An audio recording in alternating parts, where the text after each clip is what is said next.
18 de setembro de 2016, com a presença do nosso ilustre irmão Alejandro, Alexandre, lá de Sergipe.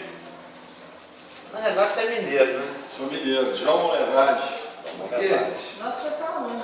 O homem de aço. Nós estamos acostumados com o João, agora em Hebreus.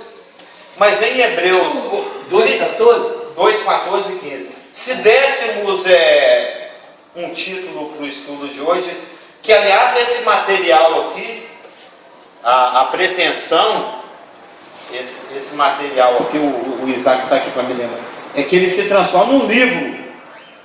Eu até estou achando, eu gostei muito desse assunto, é o incompreendido Jesus, né?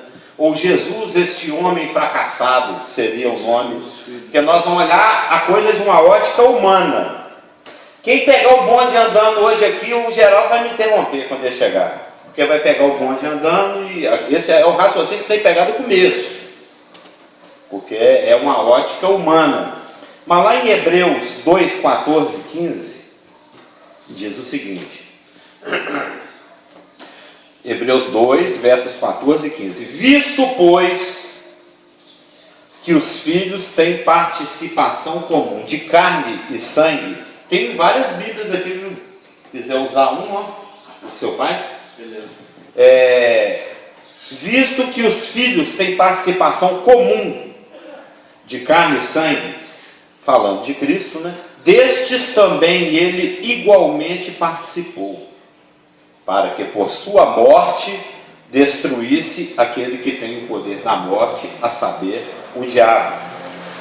E em Hebreus 4,15, uns vão virar a página, outros não, diz o seguinte, porque não temos sumo sacerdote que não possa compadecer-se das nossas fraquezas, antes foi ele tentado em todas as coisas à nossa semelhança, mas sem pecado.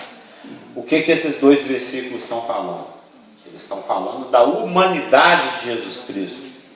Esses dois versículos estão falando que ele veio aqui, o Emanuel, Deus conosco, e o Verbo se fez carne e assumiu um tabernáculo entre nós, né? E tabernaculou entre nós. E ele era semelhante a nós em todas as coisas. Suava, tinha fome, tinha sede, cansava, se indignava, se irava, se alegrava, mas sem pecado. Por que eu estou entrando nesse assunto antropocristológico? Porque nós estamos estudando 1 João capítulo 3. 1 João capítulo 3 aliás, o livro de João, a epístola de João é dividida em grupos de raciocínio, né, em grupos de versículos, em assuntos. E aqui nós estamos estudando 1 João capítulo 3, dos versos 10 a 24, aonde os filhos de Deus são contrastados com os filhos do diabo. Só dando um feedback ali para o irmão Alexandre, porque o negócio é assim, quando a gente aceita Cristo, quando a gente nasce de novo, né, quando a gente sai da morte para a vida, é transportado do reino do Filho do seu amor, do império da serra para o reino do Filho do seu amor, a gente não fica azul, a gente não fica colorido, a gente não fica piscando, a gente não fica mais bonito ou mais feio. O exterior continua o mesmo, a mudança é interior, né? É um trabalho do Espírito no nosso espírito. E Satanás se aproveita disso e ele insere elementos estranhos, ou seja, que não são dotados, não possuem um novo nascimento, para ter comunhão conosco. E o objetivo desses elementos infiltrados que não são nascidos de novo, sejam eles apenas ouvintes, participantes comuns da eclésia, né, da igreja, ou um líder, ou um mestre, ou alguém que ensina, o que é pior ainda, não tem como nós visualmente, exteriormente, discernirmos se ele é um nascido de novo ou não. Olhando assim, por exemplo, se ele tivesse com a camisa do Atlético, eu falei, é atleticano. Se tivesse com a camisa do Cruzeiro, eu falei, é cruzeirense. Mas não tem como eu afirmar, não, ele é nascido de novo. Não tem nada externo que o indique. A palavra fala que pelos frutos os conhecereis. Então, por aquilo que emana desse irmão, né, que ele fala, que ele faz, ele não fala, que ele não faz, isso vai servir de critério para que eu possa discernir, não é julgar, é discernir se ele é um nascido de novo ou não, se ele é irmão ou não. E o objetivo de João com a sua primeira epístola era que os irmãos tivessem certeza, que eles ficassem espertos por causa da infiltração, tanto externa, né, a ação externa como interna de Satanás, para diluir a igreja. E o João, ele já vem apresentando um contraste entre os filhos de Deus e os filhos do diabo, lá desde o 3:4, e aqui no 3:10, ele fala, nisto são manifestos, é algo para se ver, manifestação. Nisto são manifestos os filhos de Deus e os filhos do diabo. Todo aquele que não pratica justiça não procede de Deus. Então está falando de estilo de vida, a prática da justiça ou não. Aí ele cria um ganchinho no verso 10 que vai dar ensejo para toda a exposição do verso 11 a 24. E nem aquele que ama a seu irmão. Então se tem uma característica que é essencial, que é sine qua non, que é definitivamente necessária. Nem aquele que não ama o seu irmão. Exatamente. Você tem uma coisa que é extremamente, que é sine qua non, que é básico, que precisa existir na vida de uma pessoa que afirma ser nascida de novo, é a manifestação do ágape, o amor. Por quê? Nós vamos ver mais pela frente, aí, por exemplo, no 4:8 é dito, Deus é amor. E ele repete isso no 4:16, Deus é amor. Então, se tem uma coisa que Satanás não consegue falsificar, é Deus. Se tem uma coisa que ele não consegue falsificar, é o amor. Ele falsifica todos os dons, todos os ministérios, todos os serviços, todas as manifestações. Ele falsifica línguas, ele falsifica profecia, ele falsifica ensino, ele falsifica as escrituras, ele falsifica comportamento, qualquer coisa ele falsifica. Mas o amor não tem como ele falsificar. Ele não tem essa matéria-prima disponibilizada para poder falsificar. Eu falei que semana passada, a gente tem um monte de amorzinho aí que a gente usa, apego, afeição, dó, simpatia, não sei o que, sexual, de amizade, familiar, mas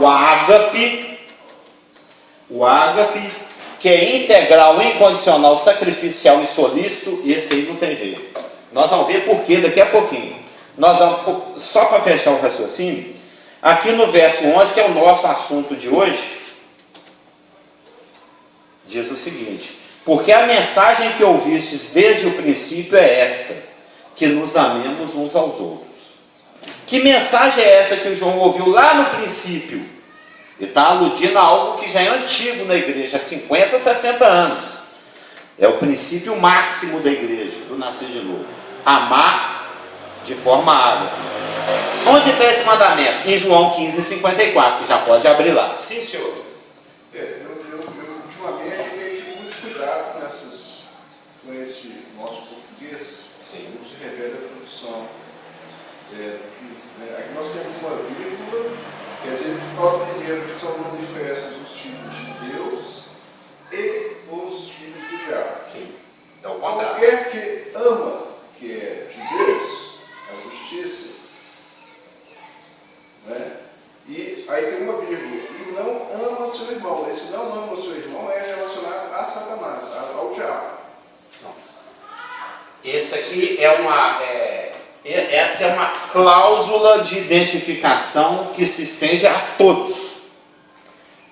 É algo que é um critério que deve ser aplicado a todos, para que se verifique se é filho de Deus ou se é filho do diabo. Você aplica esse princípio indiscriminadamente. O critério de avaliação para eu saber se a pessoa é nascida de novo ou não é se ela manifesta ágape ou não. Mesmo porque o ágape ele é fruto do Espírito.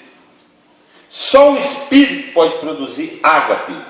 Ágape é amor incondicional. Nós vamos tentar ver aqui o que é amar incondicionalmente. Então, aplica-se o critério. Ele ali está dizendo que é irmão. Ele ama de forma ágape? Nunca vi amar de forma. Ele sempre chuta e xinga, mas amar ágape Então, é algo a se pensar. E o outro ali? Desde que eu conheço esse irmão, ele sempre amou incondicionalmente. Ou seja, ele já manifestou o ágape em algum momento da vida dele. Então existe uma possibilidade. Existe uma possibilidade? Não. Certamente ele é nascido de novo. Porque só o nascido de novo está capacitado pelo Espírito a amar de forma incondicional. A gente chama de várias outras formas, mas incondicional nunca. Naturalmente não. Né? Ele está falando, porque nisto são manifestos os filhos de Deus e os filhos do diabo. Todo aquele que pratica justiça, ele fechou tudo que ele vem falando até agora. Você tem as vírgulas aqui. O português nosso não está. Não, no grego não tem vírgula. No grego não tem vírgula nem ponto. Entendeu? Existem linhas de raciocínio. E o João, ele está fechando uma linha de raciocínio. Porque ele vem contrastando os filhos de Deus e os filhos do diabo lá desde o 3:4. Quando chega aqui no 3:10, ele fecha a linha de raciocínio. Então não tem vírgula, não tem acento. Não tem vírgula, não tem acento, não tem maiúscula nem minúscula. Que aí pior ainda mais a situação. Teoricamente, Ele gosta de versículo não. Sim. Não é isso. Estou falando. Não é que piora mais, exige um maior esmero no empenho do aprendizado. O entendimento da língua portuguesa brasileira. Ela depende muito de ela vírgula. está dizendo, porque a vírgula, a gente sabe o que significa exclamação, uma vírgula. Então ele está colocando 2, está colocando os filhos de Deus, vírgula. Filho do diabo, ponto. Qualquer que não pratica justiça, vírgula. Não, esquece isso. E não ama o seu irmão. Esquece isso. Aqui existem linhas de raciocínio. Existe uma linha de raciocínio que está sendo fechada. Nisto é manifesto o filho de Deus e o filho do diabo. Se pratica justiça, é filho de Deus. Se não pratica, é filho do diabo. É isso que ele vem expondo até agora. E ele introduz um novo elemento, porque eu já falei que umas 8, 9, ou 10, ou 11 vezes, que a exposição do João, ela é circular. Ela é redemoínica. Ele vem de uma linha de raciocínio externa e essa linha de raciocínio vai se aprofundando. À medida que ele explica melhor isso, ele vai trazendo novos elementos, incorporando esses elementos ao assunto. Aí ele passa a explicar esses dois assuntos, e à medida que esses dois assuntos eles vão sendo desenvolvidos e aprofundados, é introduzido um terceiro assunto, e esses 3 assuntos vão caminhando juntos, e ele vai desenvolvendo essas 3 linhas de raciocínio desses 3 assuntos, até que um 4º assunto é introduzido. É assim que o João expõe. Então ele vem expondo aqui, filhos de Deus e filhos do diabo. Eles praticam justiça ou não praticam. Eles andam na prática do pecado ou não andam na prática do pecado. Eles têm a esperança da vida ou não têm a esperança da vida. Isso tudo já foi vendo falado aí no 4, no 5, no 6, no 7, no 8, no 9, até que ele fecha o raciocínio. Ou seja, o determinante da evidência do novo nascimento ou não é a vida cotidiana, prática de justiça ou não. Aí acabou o assunto, ele poderia ter passado a regra. Então tchau para vocês. Mas ele quis nos enriquecer com mais informações. Aí ele acrescenta um detalhe: e nem aquele que ama seu irmão. Aí agora ele vai começar a explicar o que é amar o irmão. É um outro assunto dentro do assunto. Esse e nem aquele que ama seu irmão não tem nada a ver com nada do que foi falado até agora. É a primeira vez que ele toca nesse assunto do ágape. É um novo assunto que está engrossando. É tipo assim, você já está fazendo a sopa e fala assim: põe batata nessa sopa? Não precisa não, já tem cenoura e abobrinha.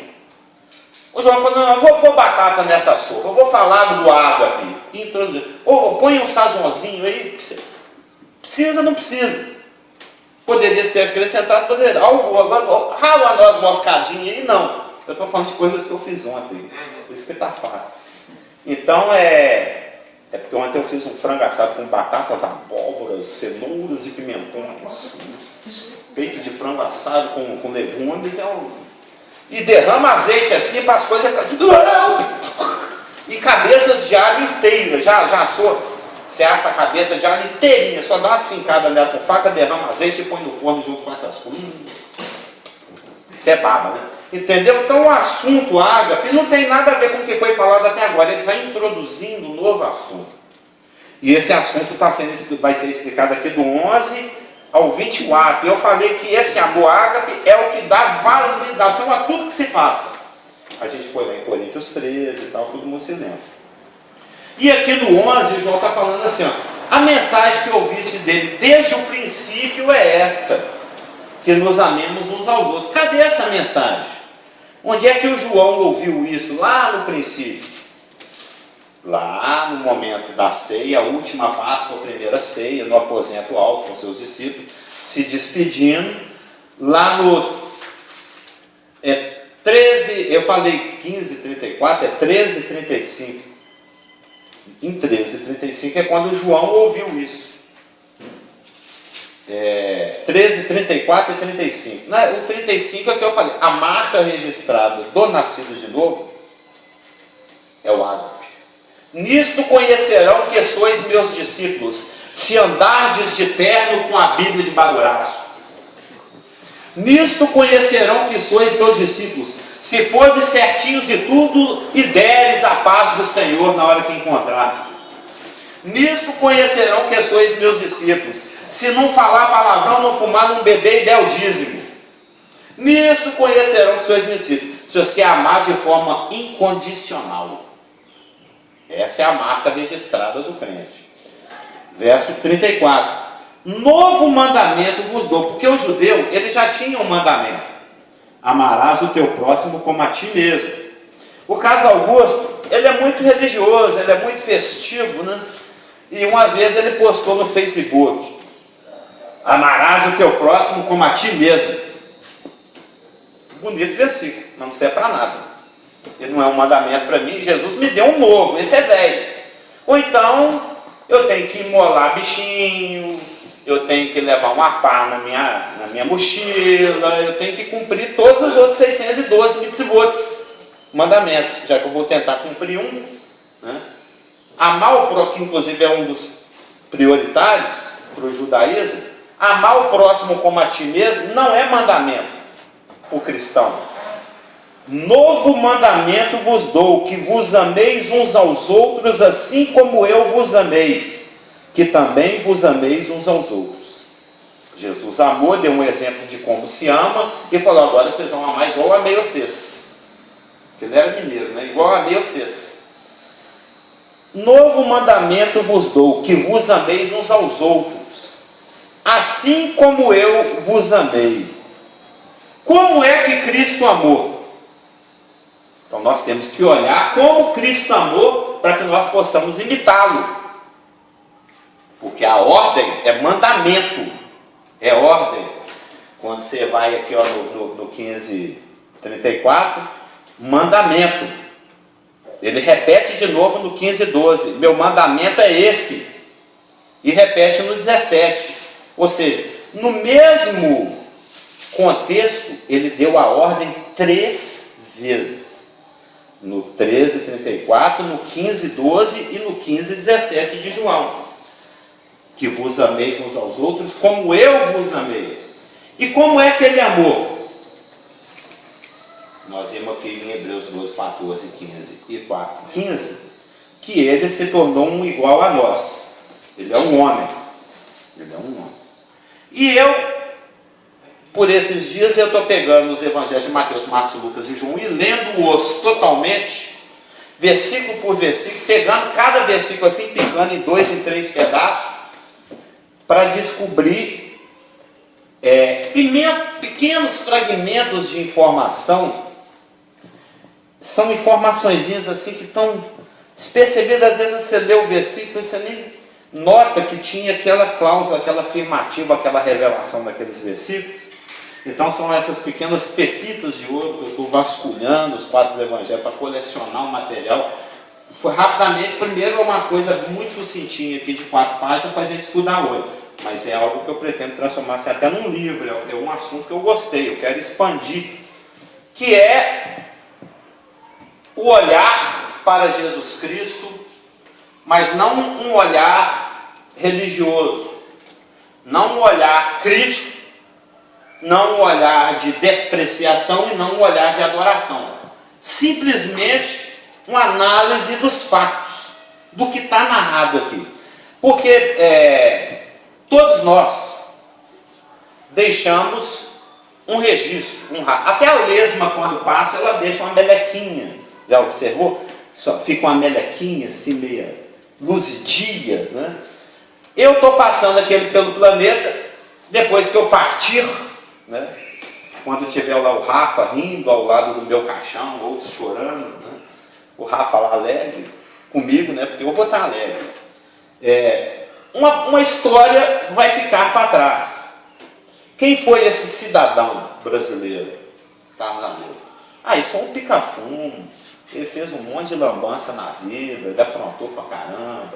Depois ele escondeu atrás da capa da Bíblia e falava que era crente e tal. E viveu nessa muitos anos. Depois eles até achavam que ele tinha capacidade para ensinar a Bíblia e colocaram ele lá para ensinar. Mas esse era um pica-fumo. Isso era um falso mestre. Alguns vão interpretar assim. Outros então, não, o Carlos era uma pessoa dedicada à família, conhecia muito de Bíblia, gostava de ensinar. Ágape, de vez em quando, ele praticava um tiquinho, mas ele era mais nervoso do que amante. Vai ficar um rastro. Ele trabalhou em desenhista, não sei o quê. Ou ele era um cara muito vagabundo, não fazia nada. Ou ele trabalhou demais pelos pobres. Você vai lá na Madre Teresa, a mulher que falou que dia que ela foi canonizada, né? Eu vi a história dela, era uma pessoa altamente operacional. Ou quem é Fernandinho Beiramar, isso foi uma tragédia para a sociedade. Então cada um deixa um rastro, deixa uma biografia, deixa um registro. O homem, o cidadão romano, Jesus Cristo, deixa um registro. Ele deixou um rastro. Ele deixou. Quando você olha, eu até pena que o Geraldo não está aqui, porque tem uma seção aqui do meu estudo que chama assim: o pastor vai querer? O pastor vai querer? Imagina aqui que o irmão é o nosso pastor. Você é o responsável pela qualidade espiritual e pela condução dos trabalhos aqui nesse local.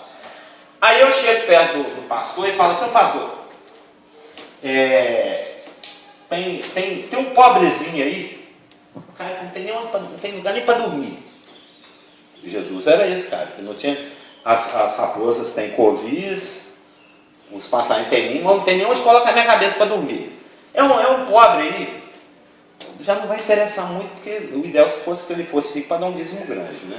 Mas tem um pobre aí que está querendo congregar com nós. É pobre, mas pobre mesmo, não tem lugar nem para dormir. Você já vai dar trabalho para a assistência social da igreja, né? O ideal é que nem venha para cá. Vai para outra, tem igreja aí que gosta de cuidar mais do que a nossa. Gosta de praticar o ágape, aqui não, a gente gosta de praticar teologia, discussão, a gente gosta de praticar um monte de outras coisas, menos amor, né? Mas é pobre. Mas o pior é que não é só pobre, é um cara que está sempre problemático. Ele é meio assim, está sempre fugindo. Ele só anda no meio dos bandidos, só com a banda, só com a escória social, só com a gentalha. Ele é má influência. Ele mesmo já falou assim que você vai ser perseguido por causa do meu nome. Então ele é uma má influência, é uma má associação. Vive fugindo, só anda com a banda. Ele tem uns hábitos aí meio questionáveis, né? Ele não é muito religioso, muito pelo contrário, ele fala mal da religião, quebra sábado, não lava a mão para comer, é cheio de hábitos questionáveis. Diz que é curandeiro. É tipo Zé Arigó, Chico Xavier, é curandeiro. Tem essa mania de querer. Mas o mais grave, ele é blasfemador. Fala mal de Deus, cismou que é Deus. Tem uma época que cismou até que é Deus. A gente até estava pensando em internar ele. Isso está lá nos evangelhos. Os parentes dele falaram: está fora de si, vão prender porque é louco. Se não for louco, está com demônio. Eu acho até que de vez em quando baixa uns trem ruins dele. É capaz da gente estar fazendo um culto aqui, vai baixar um negócio dele aqui, vai cismar de querer vir aqui no culto e falar que é Deus. Esse irmão que eu estou querendo trazer aí. Vive metido em tumulto, em confusão, de vez em quando tem umas confusão que quer matar, quer apedrejar, quer jogar do penhasco, aparece no jornal lá toda hora, todo dia está na capa do super. E está querendo congregar com a gente. É o nome da sessão aqui. O pastor vai querer? Não me traz esse elemento aqui de maneira alguma. Alguém que é má influência, que vive fugindo, que só anda com os bandidos, que tem atos questionáveis, que é blasfemador, que vive metido em tumulto e confusão e está sempre ameaçado de ir embora, não quero esse cara que de jeito nenhum. Não, beleza, você não quer Jesus Cristo na sua igreja. Tudo bem. Né?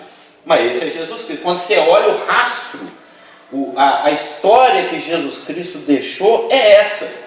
Alguém sempre metido em confusão, alguém sempre sendo questionado pelas autoridades, alguém que foi julgado pelo Império Romano como bandido, e não é um bandido qualquer não, é o pior dos piores, né? Porque o pior bandido que tinha na época, o Bin Laden deles lá, era o Barrabás, e o Barrabás conseguiu um indulto, ele não.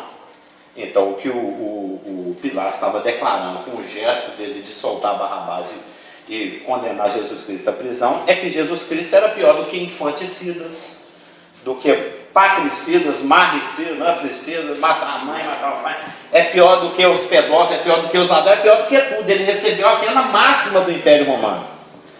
Então, a biografia que Jesus Cristo deixou é de uma pessoa incompreendida, é de uma pessoa que tinha essas características sociais todas que eu descrevi aqui, sempre metido em confusão, sempre sendo perseguido, sempre sendo odiado, e que foi condenado como bandido. Como bandido. Ele, oficialmente, nos registros, na história, o cidadão romano Jesus Cristo foi o pior dos piores. Alguém condenado com a pena máxima do judaísmo e a pena máxima do romanismo, do Império Romano. Então nós estamos aqui adorando um bandido. Alguém que foi condenado, julgado, condenado e morto como bandido. Então esse é o rastro que ele deixou. Essa é a biografia oficial que ficou.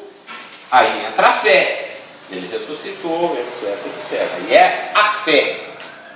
Mas humanamente falando, nós estamos perdendo nosso tempo aqui. Humanamente. Alguém assistiu o Das Jesus Video? Né? É o filme, o vídeo de Jesus é muito chocante. Então, em Hebreus 12, 3, diz o seguinte. Hebreus 12, 3. Considerai, pois, atentamente, aquele que suportou tamanha oposição dos pecadores contra si mesmo, para que não vos fatigueis desmaiando em vossas almas. Considerai, pois, atentamente aquele que suportou tamanha oposição dos pecadores. Já que o versículo fala isso, para eu considerar atentamente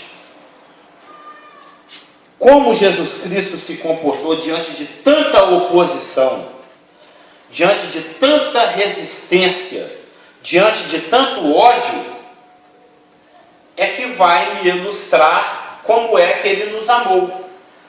Porque eu tenho um mandamento para obedecer. Amai-vos uns aos outros, como eu vos tenho amado. Como é que ele amou? Ele amou ministrando mesmo sem ser compreendido. Ele não foi compreendido pelas autoridades, porque lá em João 8,43 fala, dentre vários versículos, né, ele diz assim, não compreendeis as minhas palavras. Ele falou com os líderes do judaísmo. Ele foi incompreendido pelos discípulos do João Batista.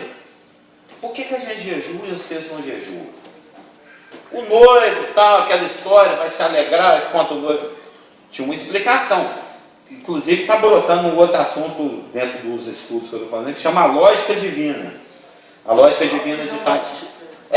Calma, estou chegando lá. Ele foi incompreendido pelas autoridades, ele foi incompreendido pelos discípulos, foi incompreendido pelo próprio João Batista, o precursor dele, o que cruzava a bola para ele. Falou assim, É você mesmo ou nós vamos ter que esperar outro?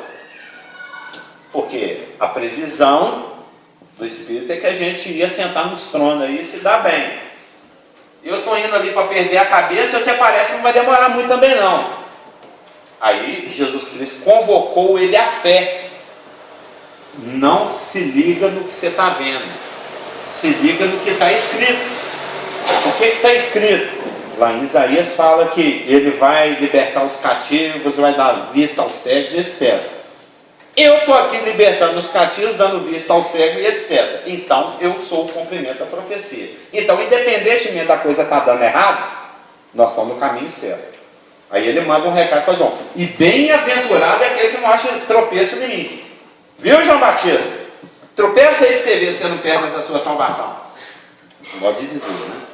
Então, incompreendido pelas autoridades, incompreendido pelos discípulos de João Batista, incompreendido pelo próprio João Batista, isso está lá em João 8:43, as autoridades, 9:14, os discípulos JB, 11:2-6 de Mateus, pelo próprio João Batista, pelas multidões. Dá licença do quarto aí que eu vou ressuscitar. Riram-se dele. Está escrito. Mateus 9:24. Ele era motivo de zombaria. Foi incompreendido pelas cidades onde ele pregou, inclusive principalmente por Cafarnaum, que vai descer até os infernos, ele falou. Incompreendido pelas autoridades romanas, porque aqui em Mateus 14:2 está escrito, e compreendido por todos. Mesmo assim, ele continuava ministrando. Mateus 14:2 diz o seguinte: o Herodes falando, é o João Batista, ele ressuscitou dos mortos. Incompreendido pelas autoridades romanas. Vi em Jesus Cristo o João Batista ressurreto, que acabou de morrer. Tem até complicado teologicamente como é que explica isso. Incompreendido pelas autoridades judaicas que chamavam ele de possesso de Beelzebul. Incompreendido pelos próprios amigos, que lá no 8:27 ele fala assim, quem que é esse? Quem que é esse? Os amigos dele, os discípulos apóstolos com quem ele estava andando. E incompreendido principalmente pelos seus próprios conterrâneos. O conterrâneo do irmão ali são os, como é que seria o nome quem é nascido na sociedade? Os enses, como é que é? Ínulos. Como é que é? Sei lá do Vale do Aço. Monlevade, você falou? Como é que é? João Monlevade. Monlevadorense. Monlevadense, João Monlevadense. Os levados. Levados. É como ele lá na terra dele, os levados não o identificar. Porque quando Jesus esteve lá na sua terra, lá no Mateus 13, de 54-58, engraçado, né? Mateus 13 é parábola. Isso deve ser. Em Marcos 3, que eu já até citei aqui hoje, diz o seguinte, Marcos 3, lá no meio dos contemporâneos dele, 3:21. Então ele foi para sua casa, 3:20. Não obstante, a multidão afluiu de novo de tal modo que não podiam nem comer. E quando os parentes de Jesus ouviram isso, saíram para o prender, porque diziam, está fora de si. Está fora de si. Essa foi a opinião dos parentes. E os escribas, está em possesso do Beelzebul. A possesso do Beelzebul. Mateus 13 não é. Onde ele vai para a sua própria terra, eu vou achar aqui na marra aqui, quando ele vai para Nazaré, que eles até tentam jogar ele do penhasco. Eu marquei o versículo errado aqui. Mas de qualquer maneira, é quando ele lê a passagem, hoje se cumpriu entre vós essa escritura. Será que é Lucas? Esse texto, se não me engano, está lá nas beiradas de Lucas. Agora não vai. Ele vai na sinagoga, lê o trecho de Isaías, lê só até um certo ponto e fala assim, vai se cumpriu entre vós essa escritura. E o pessoal da sinagoga fica indignado. Fala assim, de onde que vem essa sabedoria? Como é que ele está aprendendo essas coisas? De onde é que vem esse poder para ele? Ele não é o filho do carpinteiro? Ele não é o filho da Maria? Os irmãos dele não moram aqui com a gente? É Lucas 4. Lucas 4, de 14 a 30. Ele não é filho do carpinteiro? A mãe dele não chama Maria? Os irmãos dele não moram aqui com a gente até hoje? Vamos levar esse cara lá para o penhasco e jogar ele lá do alto. Endoidou, cismou que é Deus. É com isso que ele convivia todos os dias. Com essa resistência. Ele falava uma coisa, não, mas não, e tinha discussão em cima. Ou quantas vezes ele falou para os seus apóstolos, para os seus discípulos: ai, homens de pequena fé, por que vocês mesmos alimentaram a multidão? Por que vocês mesmos não acalmaram o mar? Se vocês tiverem fé igual um grão de mostarda, vocês vão falar para esse monte, pula daqui para lá e pula. Ou seja, ele convivia todos os dias com resistência, com incredulidade, com má vontade, com indisposição, com contradição. Mas ele continuava ensinando. Uma vida toda de amor. Ele era um astro muriático, né? Oi? Ele era um astro muriático. Claro. Os homens mostram seus delitos e pecados. Um ácido midiático que você falou? A luz. Muriático. Ah, muriático. Onde ele passava. Não, mas se você falasse que ele é um astro midiático, eu também concordaria. Que ele está sempre bombando ali. Mas ele é um astro muriático. Vai corroendo independente da aceitação ou não.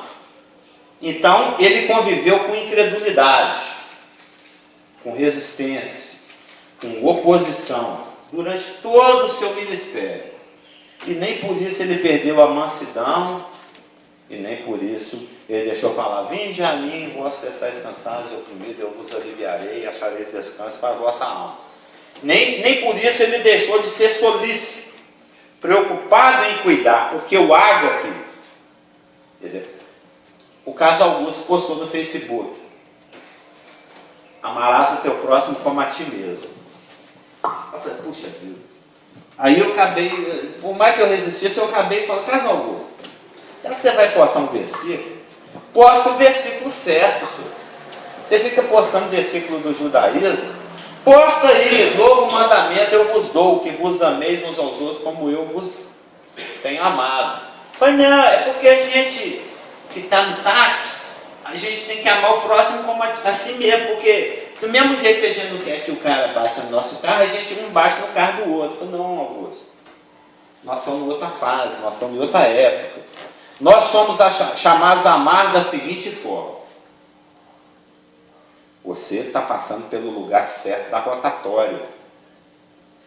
O outro carro avança contra o seu, que está certo, de maneira errada, equivocada, transgredindo todas as placas e leis de trânsito que estejam ali determinando o comportamento, mas ele, de forma maligna mesmo, satânica e odiosa, vai lá e bate no seu carro.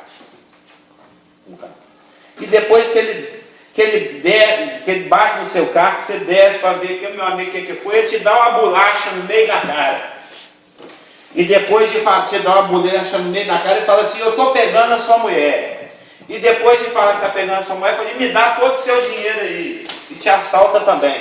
E depois de fazer e falar N atrocidades, na hora que ele estiver indo embora, você fica genuinamente preocupado com a pessoa, porque começa a bater um dentinho. Aí você vai: espera aí que eu tenho um cachecol aqui no porta-luva. E enrola o cachecol carinhosamente no pescoço daquele que te agrediu e te roubou e te furtou, porque você está genuinamente, integralmente preocupado com a saúde do cara e não quer que ele pegue uma gripezinha.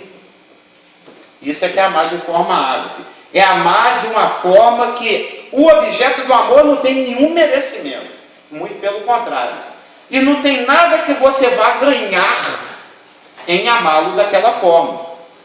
É a forma como Jesus Cristo está amando.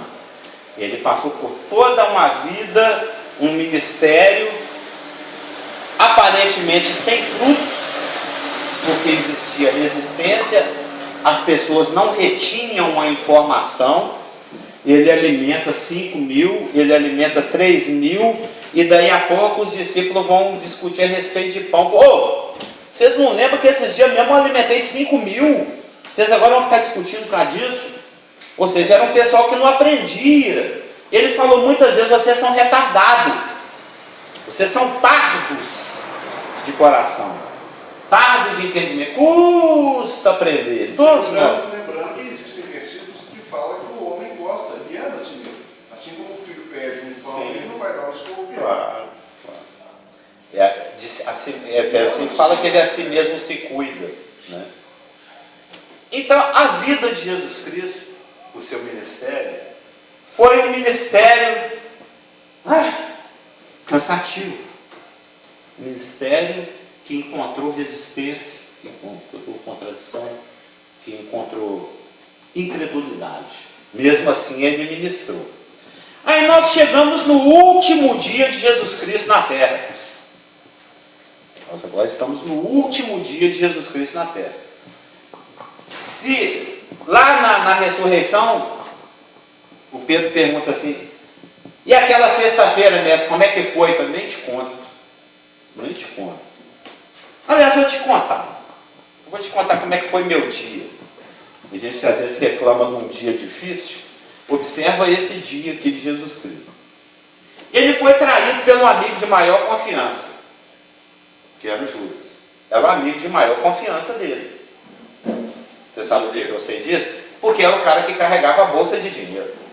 O Rafa, ele não vai deixar a bolsa de dinheiro dele com o Natan de jeito nenhum. Ele sabe que esse trem vai virar PS2, vai virar não sei o que, celular, tablet, essas coisinhas. Se for com um joelho, então lascou. Você deixa o seu dinheiro guardado com quem você confia. O meu amigo lá, ele foi internado no hospício, os 200 mil contos dele, ele deixou guardado com a irmã que mora em São Paulo, porque tem juízo. Com a filha que mora em São Paulo, tem juízo. Se deixar com a filha que mora aqui em Belo Horizonte, ela torna tudo. Ele não confia nela, ele confia na outra. Então você deixa o seu dinheiro guardado com aquela pessoa que você tem maior confiança. É o Judas. Então, traído pelo amigo de maior confiança, vendido de maneira sórdida, abandonado por todos, negado pelo amigo mais íntimo, julgado inadequadamente, pois trâmites foram atropelados. Nós vamos voltar nesse assunto. Condenado injustamente, agredido e torturado física e psicologicamente. Nós vamos comentar isso aqui um pouquinho também. Exposto de maneira pública e vexatória. Tá baixo? Não, tá assistindo. Exposto de maneira pública e vexatória.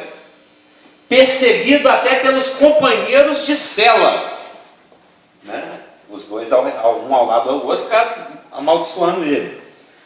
Teve seus direitos e sua cidadania cassados, seus bens confiscados, não sortearam lá a crônica dele, sua imagem pública destruída, seu ensino questionado e descartado, salvou os outros, não salva a si, então, estigmatizado como marginal, pois estava sofrendo a pena dada aos piores crimes puníveis pela lei romana, que era a crucificação. Ou seja, quando Pilatos publicamente declarou ao Império Romano que Jesus Cristo era pior do que latrocidas, infanticidas, homicidas e ladrões, pois Barrabás foi tecnicamente declarado mais inocente do que ele recebeu o indulto ou não, Pilatos estava declarando com aquilo, isso é legal de estudar, que ele era maldito de todos os 6 deuses infernais. Quando Pilatos condenou Jesus à cruz, milhares de pessoas, estima-se que algo entre 3.000 a 4.000 pessoas eram crucificadas no Império Romano todos os dias. Jesus foi só mais um. Era comum Existe o Código Romano de Leis, ele é super detalhado e infinito, né? O mestre, o Estado não pune escravo, o dono do escravo é que pune o escravo. A adúltera, o Estado não julga, quem julga é o próprio marido. Roma, ela só julgava e condenava ou inocentava casos que tangiam toda a sociedade. Quando era algo particular, o particular resolve. E dentro da lei romana, quando alguém era crucificado, ele era morto pela cruz, podia ser flechado, podia ser degolado, tinha várias formas de punição. A máxima, a nossa aqui nós temos 15 anos, 10 anos, 20 anos, 30 anos, pena de morte. A pena de morte não tem, né? Prisão perpétua. A pena máxima lá era a pena de cruz. E quando uma autoridade romana determinava que um determinado cidadão, decidia que um determinado cidadão ia morrer pela cruz, de morte de cruz, de plus ele levava a maldição dos 6 deuses infernais. Ou seja, no ato da morte física, ele também estava sendo amaldiçoado por Ceres, Líbera, Júpiter, Semo e o César divinizado. Tanto é que, chegou no momento bom para ouvir uma frase boa. Tanto é que quando alguém era condenado à cruz, a autoridade que estava condenando, lá em latim ele falava assim: vai para os diabos que te carreguem.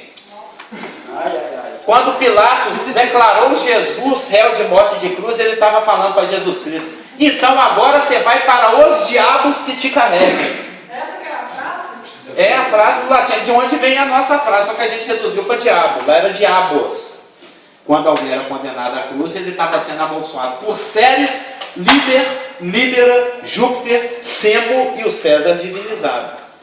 Que por sua vez encontra eco na lei judaica, porque se ao ser crucificado ele está sendo declarado maldito de todos os deuses infernais romanos, ao ser crucificado ele está sendo reconhecido publicamente pela sociedade judaica como maldito de Deus. Porque isso está lá em Deuteronômio 21, 22 e 23. E Gálatas 3,13 fala que ele se fez maldito no nosso lugar. Que igualmente é a pena máxima do judaísmo. Então Pilatos, com aquele gesto dele, ele declarou para a mídia que Jesus era o pior dos piores. O Bin Laden piorado. Existem monstros nazistas que tiveram o direito a mortes sumárias por ingestão de cápsulas de cianureto. Ele não. Você é tão ruim que você vai ficar sofrendo aí nessa cruz, você vai ficar penando debaixo do sol, com as aves bicando seu olho, querendo comer suas carnes enquanto você ainda está vivo, sendo vilipendiado, sendo exposto. É bandido, vai morrer na cruz. É isso que ele foi exposto. Nós estamos falando aqui Elan, como é que foi seu dia ontem? Nem te conto. Nós estamos contando aqui como é que foi o último dia de Jesus na Terra. Eu não vou falar das cãibras, das dores generalizadas, das muitas dores, da falta de ar, do calor, da sede, do desconforto, né? Que ele morreu, e ainda morreu com gosto de vinagre na boca. Essa parte aí não precisa falar dela, do açoite, do chicote, da cruz, da dor, do peso, porque isso aí é a parte que a gente mais gosta. A gente já viu isso demais nos filmes, né? É a parte que a gente gosta, é a parte da morte, do sofrimento, é a hora que o bandido toma o tiro assim, que a cabeça explode, aí vai caindo, vai em slow motion, né? A câmera do revólver até gira em slow motion para ver o tiro saindo, assim, né? Só o Tarantino que não faz isso, né? Ou seja, essa parte aí do sofrimento, das dores, a gente já conhece bem. Morreu como uma bandido e cerejinha do bolo, abandonado pelo pai. Até o pai. Então, esse foi o último dia de Jesus Cristo. A Elaine deu sorte que eu deixei isso para depois, para não perder o ritmo da meada aqui, né? Traído pelo amigo, vendido de maneira sólida, abandonado por todos, negado pelo amigo, julgado, adequadamente, condenado justamente, acredito, torturado, para não perder o ritmo. Eu saltei aqui umas explicações, e foi bom que deu tempo da Elaine chegar, porque tem uma parte que, dentre as muitas coisas que aconteceu com ele no seu último dia, uma delas foi julgado inadequadamente. Sem dever. trâmites foram atropelados, que eles estavam querendo tanto condenar ele, que eles atropelaram os trâmites. O julgamento dele foi nulo. Tem um irmão, aí do século XIX, que agora eu não lembro o nome, que era um jurista, que era um cara, um irmão ligado dentro dessa área, como a Elaine escreveu um livro, que ela é advogada, né? Hã? Agora eu não lembro o nome dele. É lá da Inglaterra. Ele é irlandês, inglês, ou escocês, ele é lá do Reino Unido, do século XIX. Ele escreveu um livro sobre isso, sobre a nulidade do julgamento de Jesus Cristo. Como isso é todo um livro e todo um assunto, eu só pensei uma aqui, pelo fato que ele foi julgado inadequadamente. E o julgamento injusto indigna a gente, né? Eu, por exemplo, com muita oração, intervenção da Manus e ação do Espírito Santo, que eu não vou lá no EPA e põe fogo.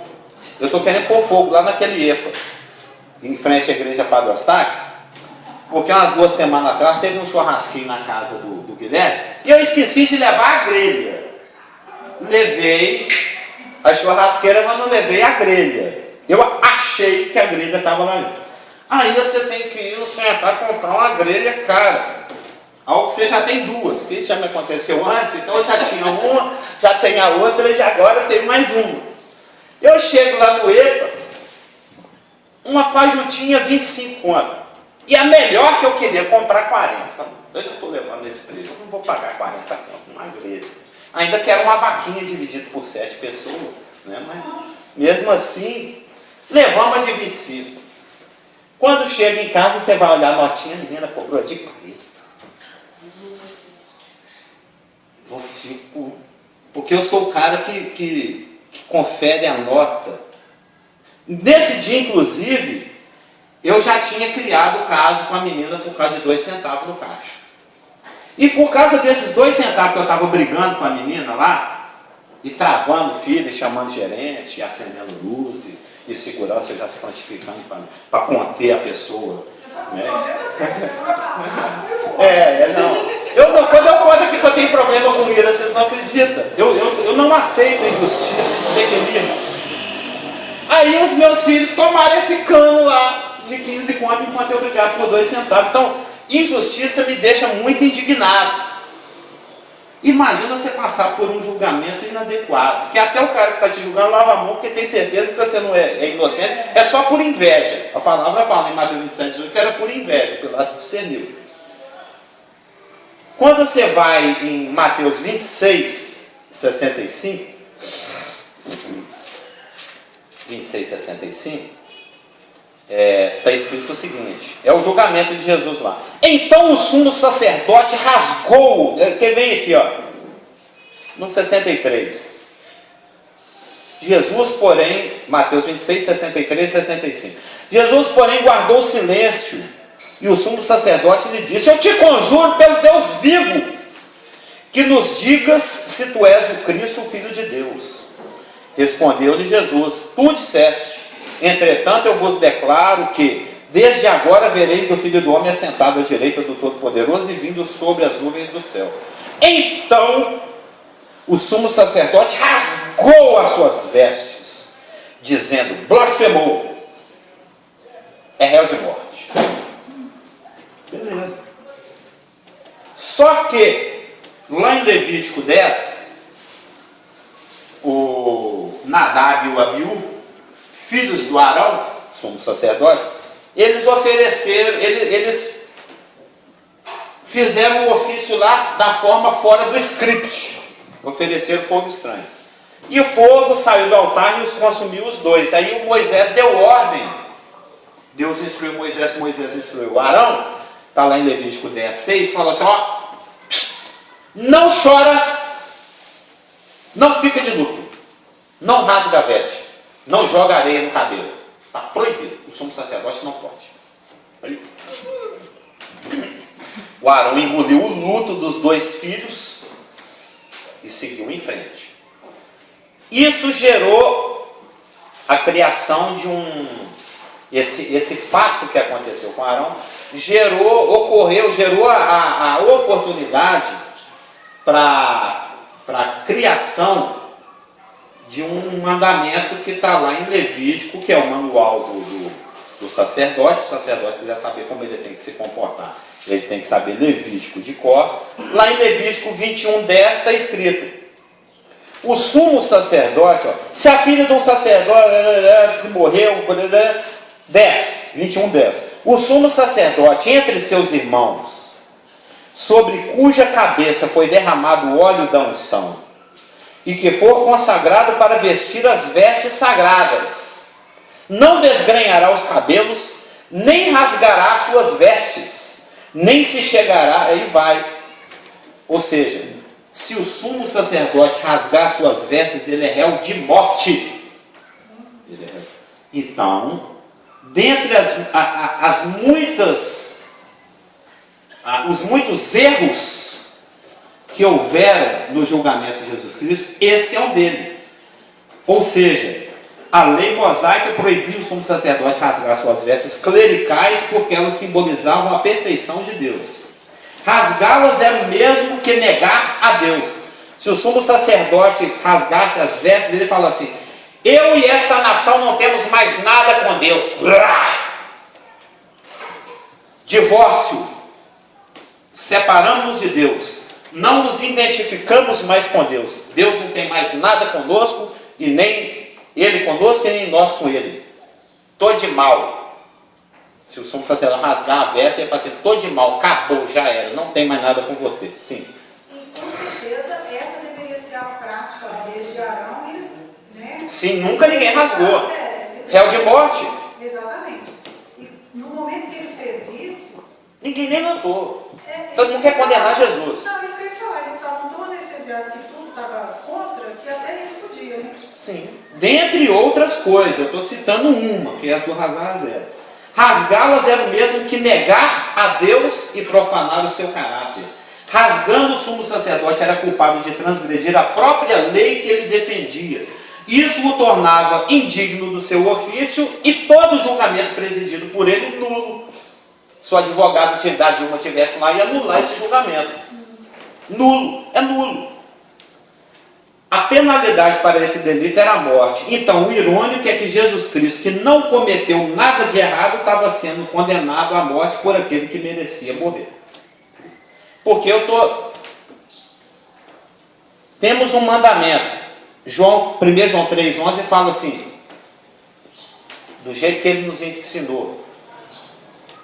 O mandamento dele. Que mandamento dele é esse? Está lá em João 3,34. Novo mandamento vos dou: que vos ameis uns aos outros como eu vos amei.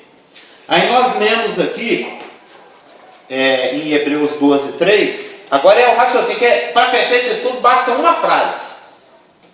É o choque final. Em Hebreus 12:3 fala para nós considerarmos atentamente aquele que suportou tamanha oposição dos pecadores contra si mesmo. Então ele viveu toda uma vida sendo resistido pelos seus ouvintes, incompreendido por sua geração, por seus contemporâneos, pelas autoridades judaicas, pelas autoridades romanas, pelos seus discípulos, pelo João Batista, incompreendido por todos e por todos. Teve esse último dia funesto, um dia terrível. Em Jesus Cristo, Gálatas ainda não tinha sido escrito, e ele é que vai escrever Gálatas pela mão de Paulo mais no futuro. Então ele já conhecia esse princípio do plantio e da colheita que está aqui em Gálatas capítulo 6, verso 7. Não vos enganeis, de Deus não se zomba, aquilo que o homem semear, isso também ceifará. Então Jesus Cristo, sabendo das consequências que adviriam sobre a vida dos seus algozes, sabendo das terríveis consequências por tanta injustiça que ele estava sofrendo, que ia acarretar na vida daqueles que estavam crucificando e condenando, e blasfemando, e esbofeteando, incondicionalmente, integralmente, solicitamente preocupado com o bem-estar daqueles que o crucificavam, ele sacrificialmente falou: Pai, perdoai porque eles não sabem o que fazem. Isso está em Lucas 23, 24. O dia que nós amarmos dessa forma, estaremos amando assim como ele nos amou. Amém? Vamos encerrar?